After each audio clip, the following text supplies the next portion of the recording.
हिते अवां सभु अहम ख़बर शेयर करे रहिया आहियूं। पीर जो ॻोठ वेझो शाखे 10 फुट जो घारो पइजी वियो आहे। फसल बाग ऐं मछीअ जो तलाउ पाणी हेठि अची वियो। ॻोठ हयात उजण वटां आबाद माइनर खे 10 फुट जो घारो पियो।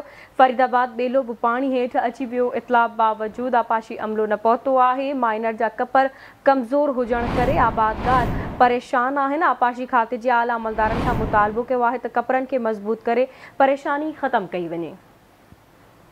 तफ़सील मालूम कंदासीं। असां सां लाइन ते मौजूद आहे पीर जो ॻोठ मां आवाज़ न्यूज़ जो रिपोर्टर अब्दुल रज़ाक कलहोरो। जी अब्दुल रज़ाक, छा तफ़सील आहिनि, आगाह कजो।